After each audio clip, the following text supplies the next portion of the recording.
lugar que é bom pra mim é onde eu quiser estar. A estrela ainda brilha, ela é quem vai me guiar. Ser guerreira é minha sina, batalhando pra vencer. Tenho voz pra ser ouvida, tenho sonhos pra viver. Não vão mais conseguir me anular, me calar. Ninguém vai me impedir de cantar e lutar. Seja em casa, no campo, na rua ou na praça. Chega de mordaça, agora eu vou falar. Porque eu sou mulher pra fazer acontecer. Eu sou uma delas, são elas por elas, ocupando os espaços de poder.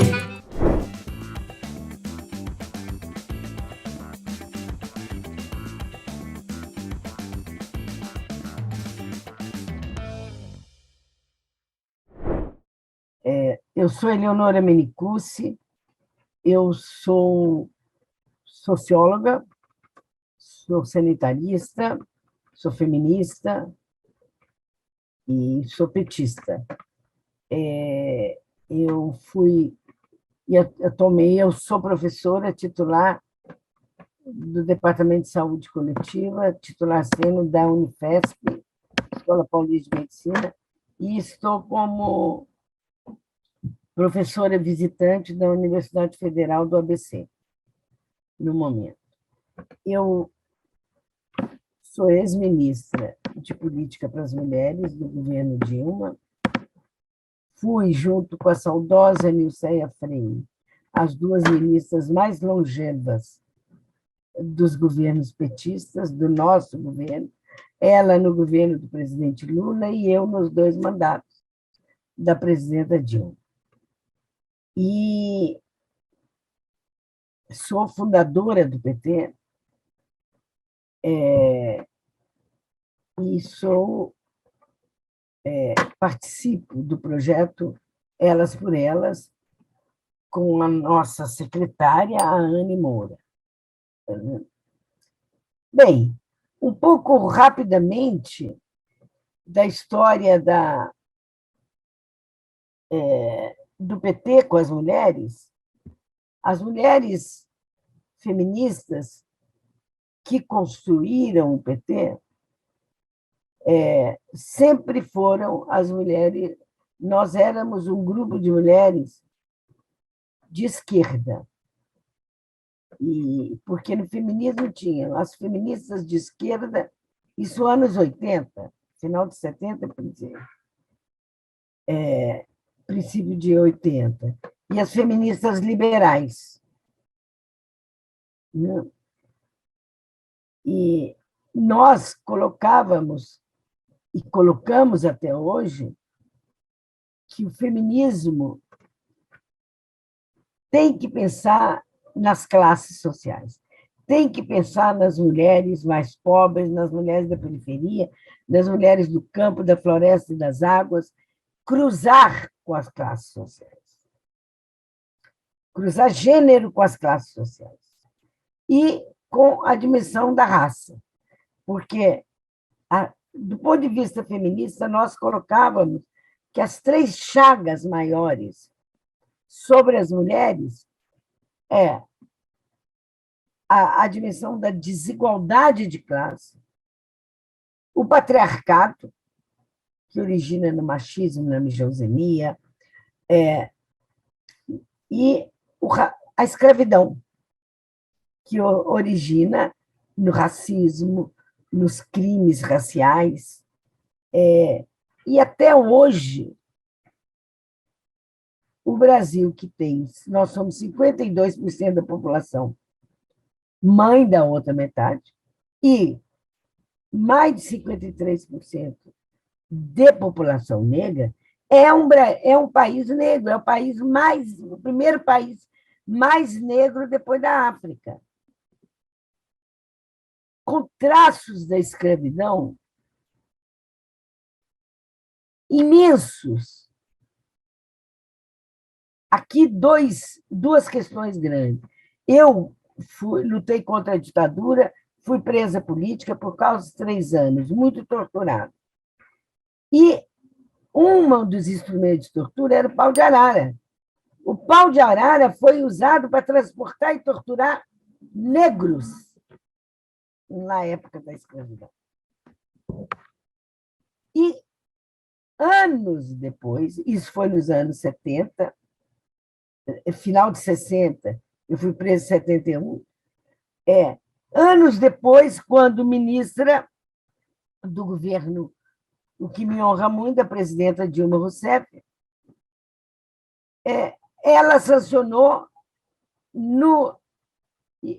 sanciona, junto comigo, a PEC das trabalhadoras domésticas, que foi o maior ganho político e social, simbólico, trabalhista e antirracista, a conquista dos direitos das trabalhadoras domésticas. Essa lei eu tenho que fazer uma homenagem à Benedita da Silva, nossa grande Benedita da Silva, que é a relatora do projeto. E essa lei muda, porque ela muda a compreensão da escravidão, porque ela escancara a escravidão dentro das nossas próprias casas. Como que as trabalhadoras domésticas eram tratadas, e ainda são até hoje. Bem, então, naquela época, finais dos anos 70, início de 80, o feminismo, as mulheres feministas tinham uma pauta para o PT. A pauta era a paridade de gênero, para trabalho igual, salário igual,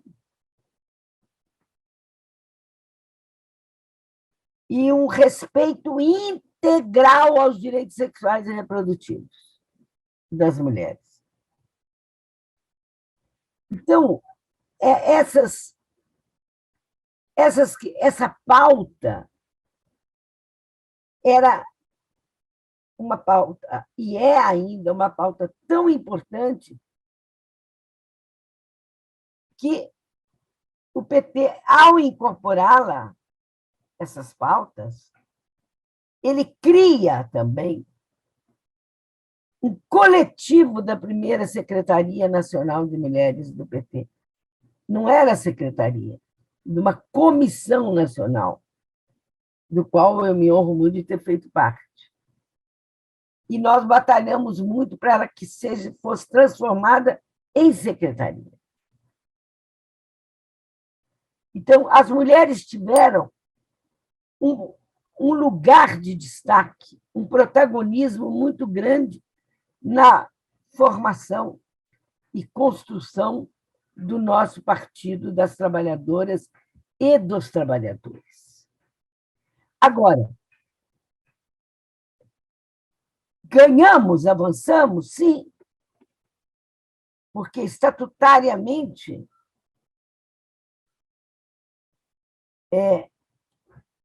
toda essa pauta está garantida no Estatuto. Nós somos uma grande força desse país. Fazemos parte da maioria absoluta da população brasileira. E o nosso partido tem nos ajudado na grande reflexão de como lutar melhor numa unidade de resistência contra todo tipo de opressão. Nós, mulheres negras, temos participado intensamente da construção do Partido dos Trabalhadores e das Trabalhadoras, mostrado caminhos, lutado junto tendo como grande objetivo a luta contra o racismo. Nós não nos esquecemos de que o machismo faz muito mal. Nós estamos dentro do nosso partido para discutir todos os pontos de pauta que nós, mulheres negras, entendemos ser absolutamente importante. Nós queremos educação pública de qualidade. Nós queremos saúde para a população do nosso país. Com o recorte, é lógico, com o recorte racial. Nós aqui estamos reafirmando, neste mais um ano de comemoração do nosso partido, aniversário de luta e resistência, que este partido tem contribuído para a grande reflexão de como nós podemos organizar a luta, vencer as eleições, colocar mais mulheres no poder para fazer melhor, para construir um país onde nós possamos olhar umas para as outras e nos sentirmos na segurança objetiva de continuarmos o que nós aprendemos com as nossas mais velhas. Com o princípio do respeito à vida dos outros. Portanto, o nosso partido tem ajudado nessa reflexão e nós temos contribuído para que esse partido possa ser grandioso, maior e que tenha a possibilidade de compreender que um outro mundo é possível através das nossas lutas diárias, insistentemente chamando toda a população para uma grande organização em torno das nossas vidas. Partido dos Trabalhadores. É um orgulho pertencer a esse partido e saber que nós podemos, juntas, irmos mais longe e com muita certeza ocupar os nossos espaços. Espaços construídos pelas nossas mais velhas. Vamos trazer para esse espaço alguns nomes importantes.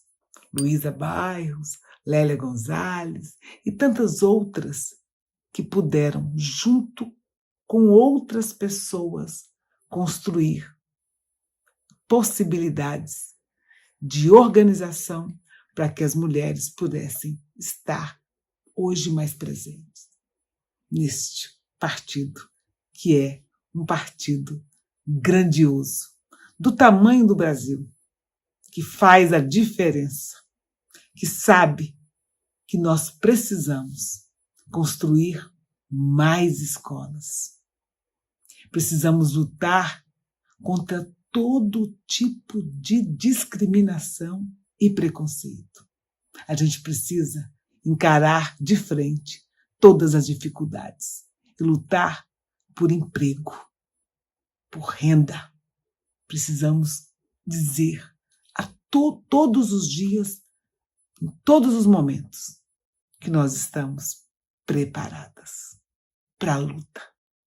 Nós estamos aqui para enfrentar todo tipo de discriminação e preconceito, chamando para a responsabilidade todos aqueles que acreditam que essa terra é nossa. Hoje, nós, mulheres negras, decidimos que um dos grandes caminhos a ser percorrido por nós era chegarmos até o parlamento. Muitas de nós chegamos. Essa é uma agenda estabelecida em vários encontros que nós, mulheres negras, promovemos ao longo desses últimos anos. É certo que nesses últimos anos de governo golpista, nós tivemos grandes retrocessos, mas nós seguimos enfrentando o racismo para mudar as relações raciais no Brasil. Então, a grande tarefa de nós, mulheres negras, traçada nos nossos últimos encontros é que nós deveríamos assumir candidaturas negras para que pudéssemos oferecer ao Brasil a grande possibilidade de compreender que mulheres negras pudessem também estarem presentes no parlamento. Hoje isso é uma realidade. Logicamente que nós nos somamos a grandes outras lutas importantes para o Brasil. A defesa do meio ambiente, contra todo tipo de violência, educação, saúde, transporte, moradia. Eu já disse aqui, emprego, e reafirmo. A nossa participação na comunicação, a nossa participação nos espaços aonde são determinados programas importantes em defesa da cidade e dos seres humanos. Então, câmaras municipais, assembleias legislativas, Congresso Nacional, Senado, governo dos estados e até mesmo a presidência da República. Este sim será uma das grandes tarefas nossas, estarmos também presentes no parlamento. Nós temos hoje grandes exemplos de mulheres que chegaram nesse espaço. E nós fizemos essa nossa grande articulação dentro dos nossos partidos. Vamos continuar. Ainda precisamos continuar ocupando os nossos espaços legítimos.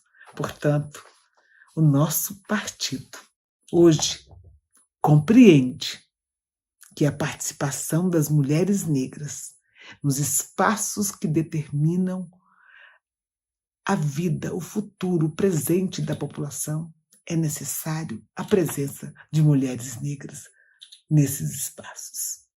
A política hoje é um ponto importante para essa reflexão. Acolhimento, visibilidade, oportunidade. E nós, mulheres negras, seguindo o exemplo de Lélia, estamos nos organizando para ocupar esse espaço.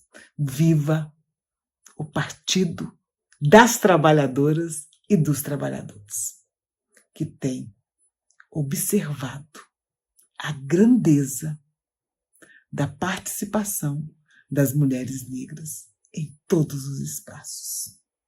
Nós precisamos continuar reagindo à violência racial, porque só assim nós teremos um país livre do racismo.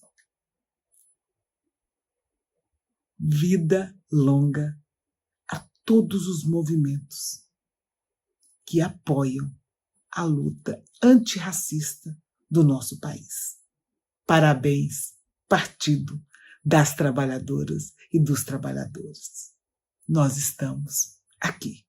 Nós queremos o nosso país para todos, todas e todes. Viva o povo brasileiro. Viva a população negra desse país. Viva esse partido que pulsa nas nossas veias e que faz com que os nossos corações fiquem mais atentos e mais fortes. Nós estamos aqui. Sou Reginete Bispo, deputada federal, militante do Partido dos Trabalhadores. Iniciei há 8 dias meu primeiro mandato como deputada federal. Sou natural de Laranjeiras, uma cidade no interior do Rio Grande do Sul. Me elegi deputada federal pelo Rio Grande do Sul, hoje resido em Porto Alegre.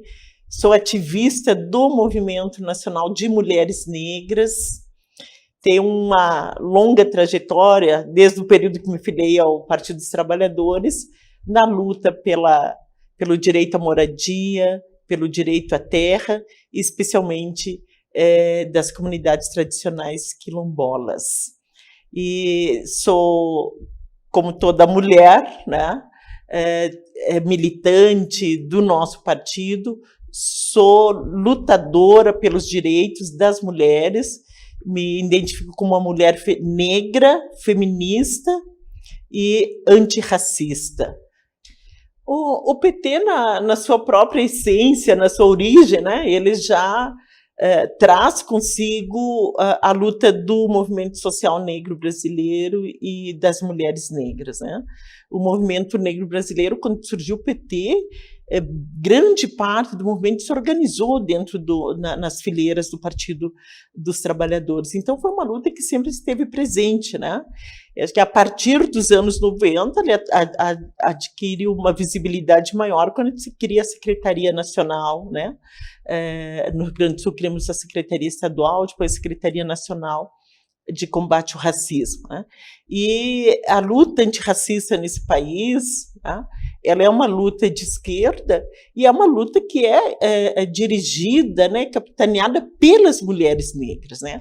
As grandes transformações, as grandes conquistas que se tem feito no campo democrático, medidas, ações, projetos que transformam efetivamente a sociedade, têm sido feito pelo movimento negro, especialmente pelas mulheres negras, né? Poderia citar dois que para mim são fundamentais, que a regularização, titularização dos territórios quilombolas, é uma luta que mexe com a estrutura fundiária do nosso país, né? E que foi, embora seja uma luta que o movimento negro traz com força, né? Foi nos governos do Partido dos Trabalhadores que a gente conseguiu efetivar essa política, né? A outra são as leis de cotas, né? Tanto as cotas no ensino superior quanto as cotas no serviço público, né?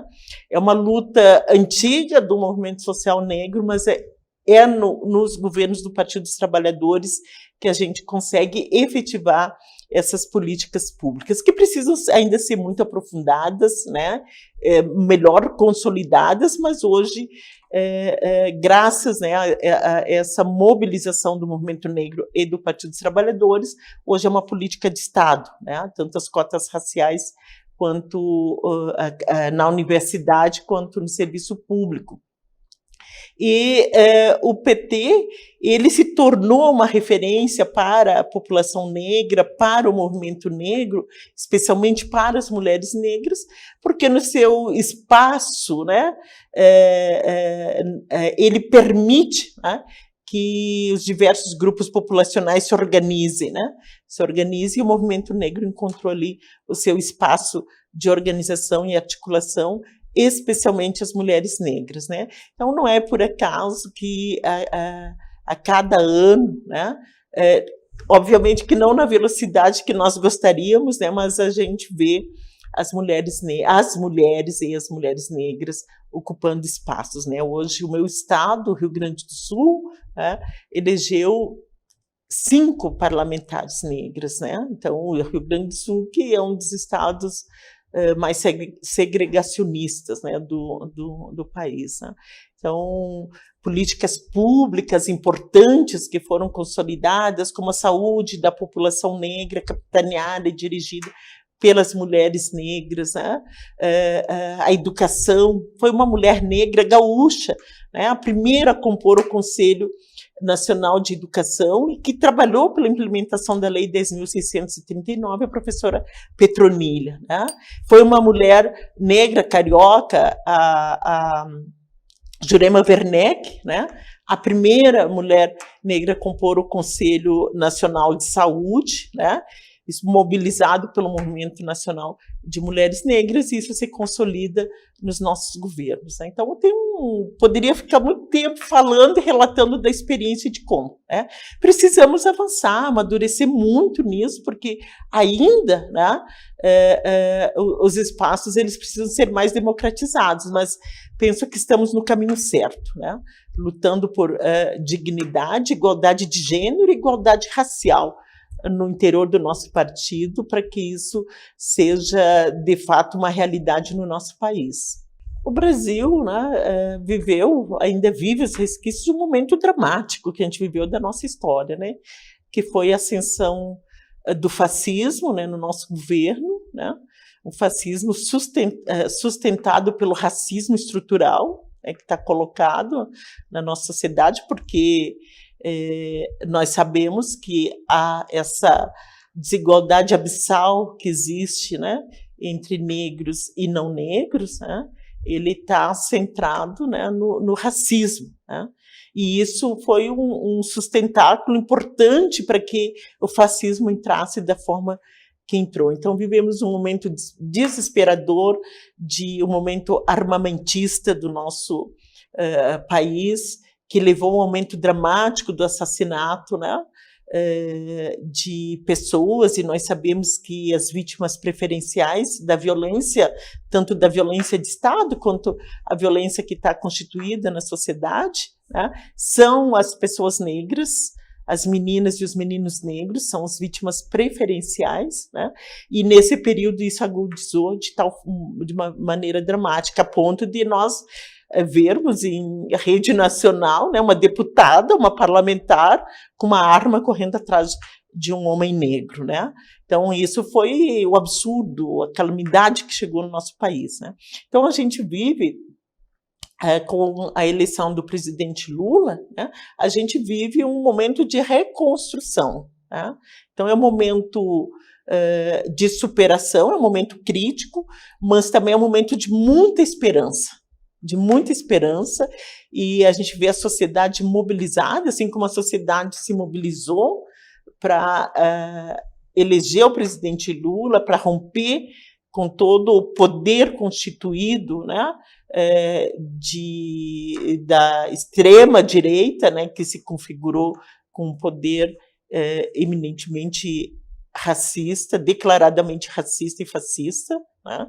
Então, neste momento, o grande desafio que está colocado para nós, primeiro, é entender que a desigualdade e todas as violências que se constituem no nosso país, ele se dá fundamentalmente que é um país que historicamente foi construído, né, a partir da violência, né, da violência de gênero e da violência de raça, né, ou seja, quase 4 séculos de escravização de homens, mulheres e crianças negras e 130 e poucos anos de abolição da escravatura. Então, ainda está muito presente na memória, nas práticas, né, e na ideologia de boa parte da sociedade brasileira, sobretudo os que se privilegiaram da escravização de seres humanos, ainda está presente essa forma de agir. Então, eu gosto de dizer que o Brasil tem uma elite, né, ainda possui uma elite com uma mentalidade escravocrata. Então, isso está colocado. A esperança, por que ela vem tão forte? Porque, nesse momento, acho que, diferentemente dos outros governos populares e democráticos, nesse a gente vivenciou, pelo menos a minha geração e as que vieram depois de mim, vivenciaram o que é, né, o Estado declaradamente racista e fascista, né? Então, a gente vem com essa esperança, com essa vontade de mudar, mas mudar para melhor de tudo aquilo que já fomos, né? De tudo aquilo que já fomos, mesmo nos nossos governos. Nós queremos uma democracia real, efetiva e concreta, tá? Por isso que a gente vê com bons olhos, embora eu pense que a gente precisa ampliar a presença das mulheres nos ministérios, né? A presença de negros nos ministérios, que a gente pode ampliar muitíssimo, porque a comunidade negra tem pessoas muito bem preparadas para assumir o que for preciso assumir, e nós estamos preparadas para fazer isso, né?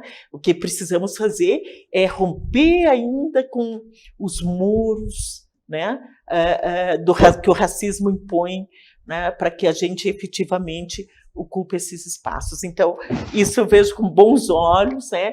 É um início, né, promissor, mas também penso que a gente precisa, o nosso governo e o parlamento brasileiro precisa não medir esforços, né, para superar a desigualdade racial e de gênero, começando pelo enfrentamento à fome, né? Que o nosso presidente Lula tem colocado com muita propriedade, né?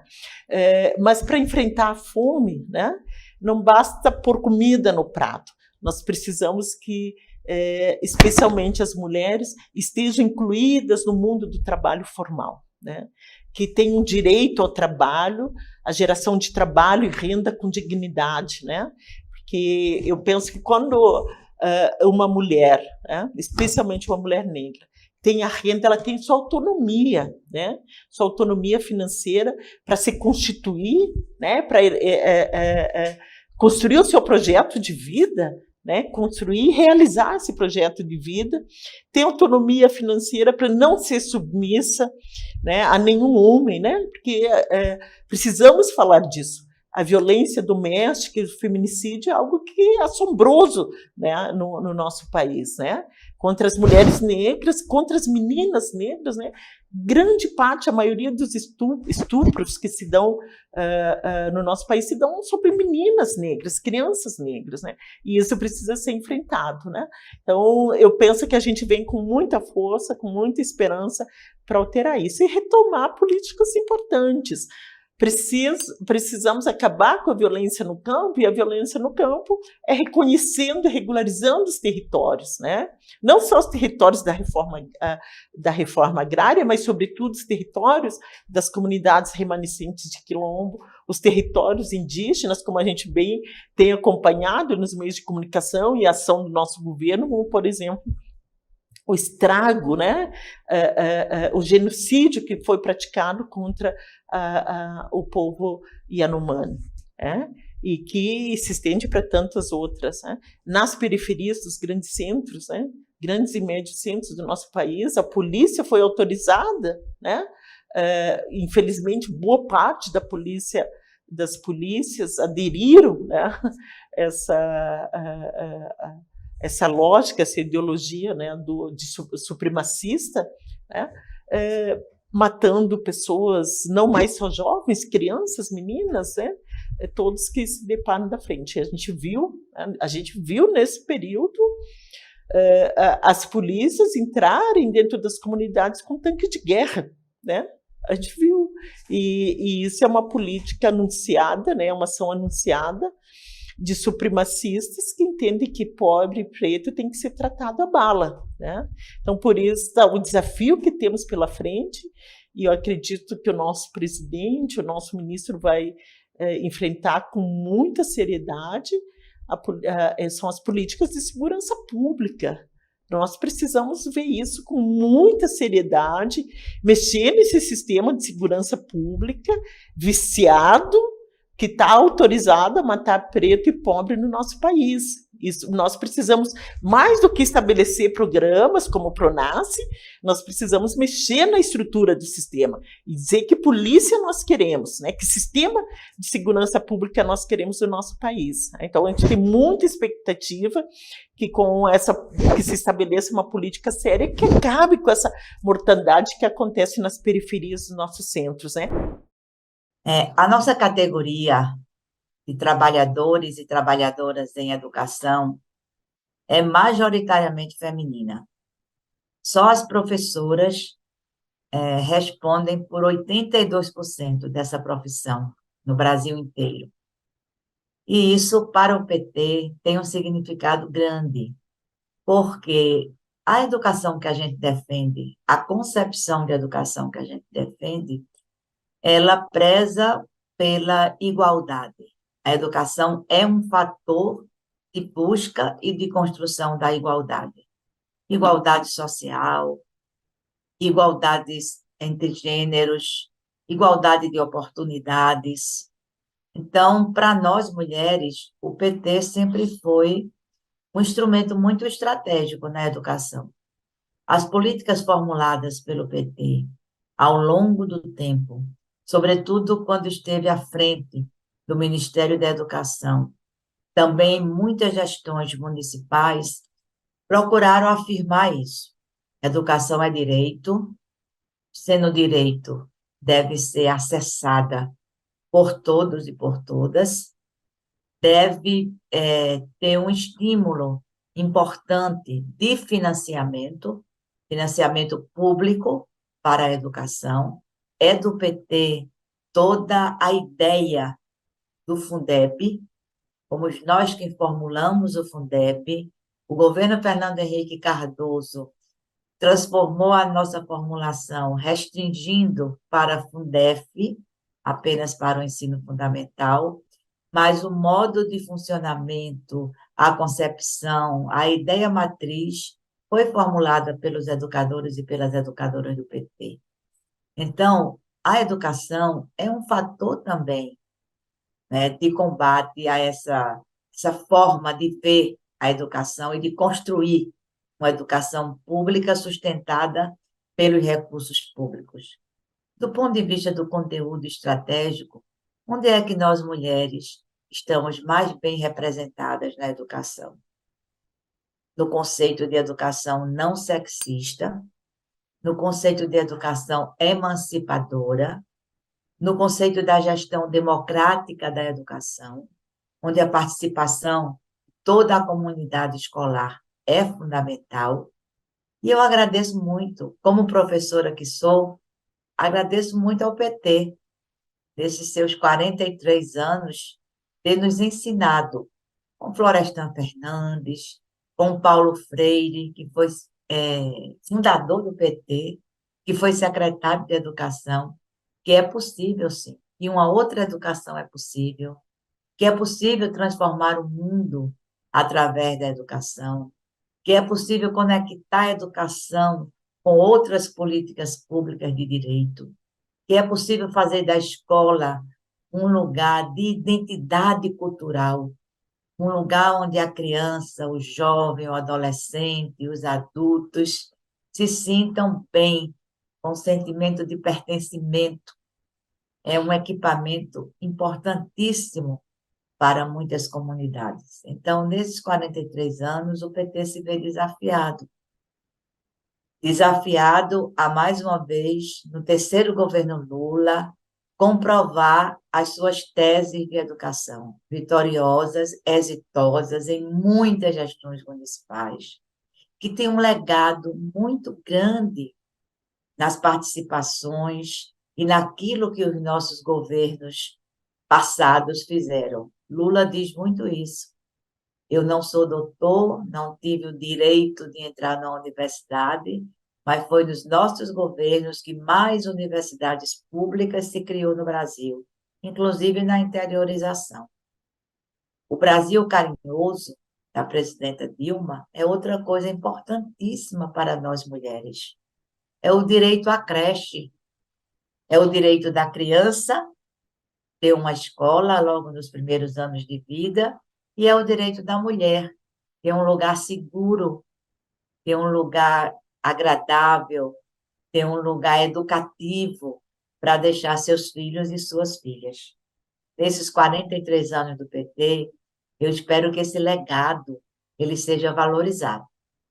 Valorizado por nós, mulheres, que somos maioria dessa profissão, mas também pelo nosso governo. O Lula 3 tem dito que quer ampliar as escolas ou a educação integral. Importantíssimo. Lula 3 tem dito que quer todas as crianças na escola. Importantíssimo. E sem a participação das mulheres, nada disso pode ser efetivado. Porque, para nós, esse equipamento, a educação, ela tem um valor estratégico muito grande. Exatamente porque ela é capaz de transformar esse mundo machista, esse mundo misógino, esse mundo racista. Então, a educação é estratégica demais para as mulheres, para construir um novo mundo. Eu parabenizo o PT, nesses seus 43 anos, pelo muito que fez pela educação, pelo que ainda precisa fazer pela educação, e por reconhecer a participação das mulheres como um sujeito histórico, né, protagonistas em todo esse processo de formulação. O PT, eu digo que ele é um partido pedagógico. O PT é um partido educativo, porque ele se desafia a enfrentar essa igualdade que existe na sociedade, trazendo para o interior do partido temas e questões que podem, sim, ser um indicador daquilo que a gente quer construir na sociedade. Bom exemplo disso, as secretarias, os setoriais que dialogam internamente. Nós temos o setorial de educação, que nós chamamos de CAED, Coordenação de Assuntos Educacionais do PT. Nós temos a Secretaria de Mulheres, nós temos a Secretaria de Igualdade Racial, de Combate ao Racismo, nós temos a Secretaria da Juventude, que nessa questão da educação dialogam estrategicamente. E foi a partir desse contexto que o PT, de maneira pioneira, aprovou, primeiro, as cotas de participação nas direções para mulheres, para jovens, para negros, para o segmento LGBT, QIA+, e agora a paridade. Todas as direções do PT, municipais, estaduais e a direção nacional, todas as representações congressuais, de seminário, são paritárias. Então, isso é um fator importante, porque a gente pratica no interior do partido aquilo que a gente defende para a sociedade. E a proposta de educação do PT tem que seguir esse rumo. O PT não pode ter uma proposta de educação excludente. O PT não pode, por exemplo, corroborar com esse ensino médio que veio do governo Temer, que exclui juventudes, corta sonhos, dificulta a inserção na sociedade. Então, esses desafios, o PT está, nesses 43 anos de vida, eu creio que preparado para enfrentar. A paridade foi um passo fundamental. Nós, inclusive, praticamos os 30%, né, que hoje são regra eleitoral, antes de ser regra eleitoral. Eu acho que esse papel pedagógico do partido, esse papel de olhar sempre no horizonte, ter um olhar à frente do seu tempo, faz do PT esse partido diferenciado. Temos nossas falhas, né, principalmente sendo governo, sabemos que muita coisa a gente precisa dialogar com outros setores, mas nós não podemos perder o nosso prumo. Nós não podemos perder aquilo que a gente pensa e aquilo que a gente defende. Uma inflexão ali, outra inflexão aqui, para garantir a famosa governabilidade, nós sabemos que é necessário, mas nós não podemos abrir mão da nossa essência. Para nós, mulheres, e mulheres educadoras, o partido ser esse instrumento formativo, esse instrumento pedagógico que desafia, que dialoga, que congrega e, ao mesmo tempo, que aponta novos horizontes, é fundamental. Eu parabenizo o PT nesses seus 43 anos de vida, principalmente neste ano que estou assumindo meu mandato de senadora, a primeira mulher a assumir esta vaga pelo estado de Pernambuco, e isso só foi possível por conta do PT. Né? É o PT quem nos dá essas chances, que nos coloca, né, nesse movimento de projeção, nesse movimento de se autodesafiar mesmo. Então, a educação, ela tem muito o que contribuir com o partido, muito. Eu espero que a gente consiga colocar na prática partidária aquilo que está nas nossas deliberações.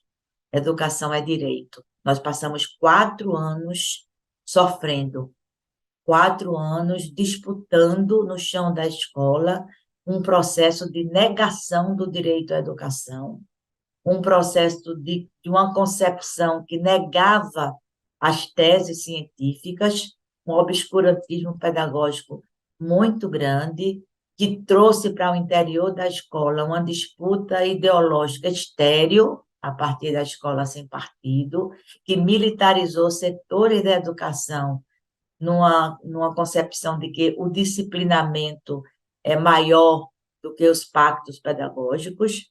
Então, a desconstrução disto exige muito do PT, exige muito do Ministério da Educação, para que possamos, lançadas as sementes do nosso novo Plano Nacional de Educação, porque o que foi feito no governo Dilma cumpriu 10 anos de existência, possamos colher os frutos desses 4 anos, 6 anos de resistência. Resistência ao golpe e resistência a uma política educacional devastadora. E nós, mulheres, estávamos lá, na frente de todo o processo. Maioria que somos nas direções de sindicatos, nas câmaras municipais, nas assembleias legislativas, a nossa aguerrida bancada, né, do Núcleo de Educação do Congresso Nacional. A todos e a todas eu saúdo nesses 43 anos do PT, porque nós conseguimos segurar uma resistência proativa importante para hoje estarmos ocupando o governo e botar para valer a nossa proposta de educação. Meu nome é Érica Cocai, eu hoje ocupo a condição de deputada federal, eleita pelo PT aqui do Distrito Federal, e carrego uma alegria muito grande de estar no Partido das Trabalhadoras e dos Trabalhadores, que é o partido que me deu agora o 6º mandato, né? Com tudo o que representa o PT. E o PT, quando ele nasce do coração pulsante do Brasil. E ele nasce como uma síntese de tantas experiências libertárias que o país vivenciou. O PT tem um quê de Zumbi dos Palmares. O PT tem um quê de todos os movimentos para que nós pudéssemos viver uma humanidade na sua mais plena essência. E a humanidade, ela pressupõe, primeiro, alteridade, afetividade, diversidade, liberdade e condição de sermos donas do nosso pensar, do nosso sentir, do nosso querer, dos nossos corpos. Portanto, a luta feminista, ela é uma luta que nos resgata a plenitude humana, posto que, quando os homens nascem sem nenhuma dúvida de que seus corpos são seus corpos. E nós, mulheres, lutamos todos os dias para dizer, moço, este corpo me pertence. Este corpo é o meu corpo. E tem um querer, e tem um sentir, e tem um pensar. Portanto, quando nós vivenciamos todas as formas de violências de gênero, e muitas violências de gênero, elas foram naturalizadas. E quando a violência é naturalizada, ela não é percebida enquanto violência. Ela se entranha no tecido social e passa, inclusive, a ser reproduzida, ou vai ocupando os corpos das mulheres oprimidas na sua naturalização. Por isso, digo eu, que identificar e combater as violências de gênero é fundamental para a construção de uma humanidade.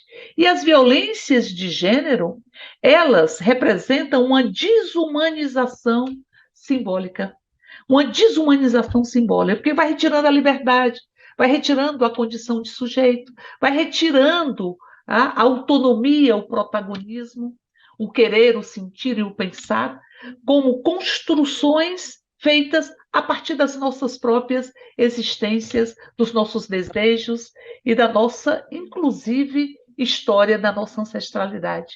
O Partido das Trabalhadoras e dos Trabalhadores que nasce da luta concreta, nasce inclusive da luta do movimento sindical. É o movimento sindical dos que resistiram aos porões da ditadura em nome da liberdade, em organizações de partidos que não eram legalizadas. Ele nasce das comunidades eclesiais de base, ele nasce de todos os gritos que anseiam arrancar o que estava engasgado na garganta da madrugada. E o movimento sindical é parte fundamental dessa existência de uma plenitude humana. Porque o movimento sindical que tem e que enfrentou e enfrenta todos os dias também a lógica sexista e a lógica machista. Essa que vai se expressar na subrepresentação das mulheres no parlamento, na subrepresentação das mulheres em cargos de primeira chefia, nas mulheres terem os menores salários, fazendo as mesmas funções e os mesmos trabalhos.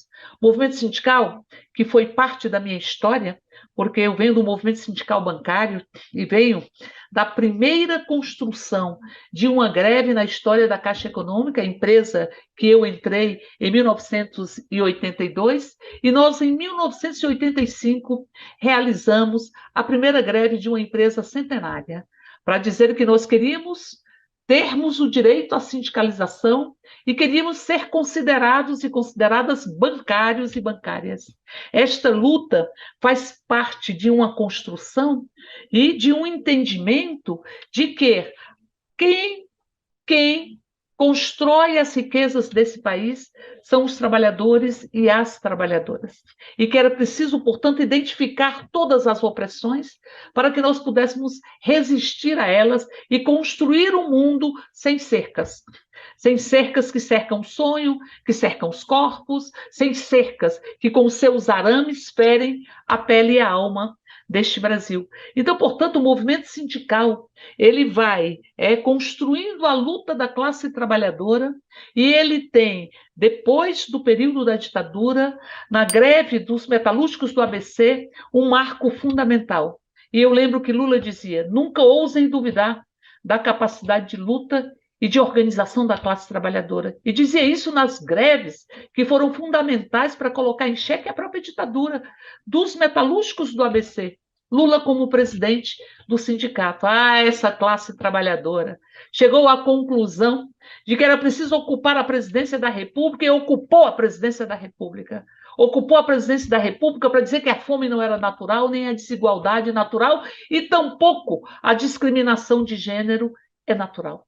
Porque a discriminação de gênero, ela é parte de um processo que nos remete à constatação de que não fizemos o luto do colonialismo, onde os donos da terra também se sentiam donos das mulheres, ou donos das crianças, dos corpos dos trabalhadores e particularmente das trabalhadoras. Em todos os momentos violentos da história brasileira, a violência sempre a ela foi acrescida uma violência de gênero. Nós tivemos uma mestiçagem, em grande medida, construída a partir do estupro, durante o período da escravização aqui no Brasil. Nós tivemos na ditadura militar também as violências políticas, as violências de gênero sendo implementada, junto com a violência do que é uma ditadura e uma tortura que se estabelece nos corpos, para que os corpos não tenham autonomia, para que os corpos sejam arrancados da sua própria essência. Então, portanto, eu diria que o movimento sindical tem uma construção muito importante em todo o processo da democracia brasileira, porque ali nós fomos identificando a força da classe trabalhadora e, ao mesmo tempo, fomos construindo uma concepção de que não há democracia se não houver equidade de gênero. E para além da luta que o movimento sindical desenvolve pelos direitos de toda a categoria, pelos direitos a reajustes salariais, pelos direitos a condições de trabalho dignas, a que a nossa saúde não seja vendida junto com a nossa força de trabalho, para que tenhamos um ambiente de trabalho onde nós possamos encontrar a nossa humanidade e não perder os nossos tendões, a nossa saúde, os nossos sonhos. Mas, junto a tudo isso, é preciso fazer um recorte identitário na classe trabalhadora.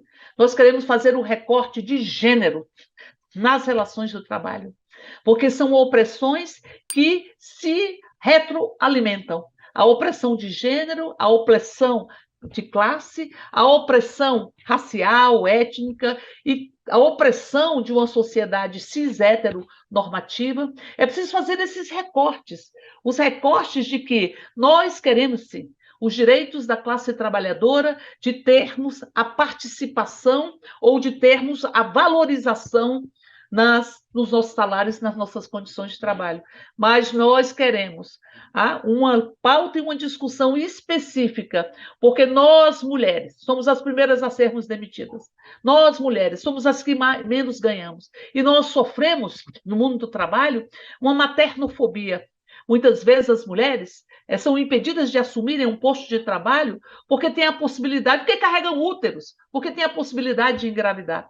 E quantas de nós, ao termos filhos e filhas pequenos e pequenas, somos preteridas de funções com maior responsabilidade dentro de uma empresa. Há uma maternofobia em curso que atinge, obviamente, as mulheres. Então, portanto, é preciso que nós façamos, para além da pauta geral da classe trabalhadora, a pauta específica, as negociações específicas, porque não há democracia e não há, em verdade, uma sociedade com cultura de paz enquanto nós carregarmos tantas violências de gênero. Pense que no Brasil nós temos milhões de mulheres que têm medo de voltar para casa.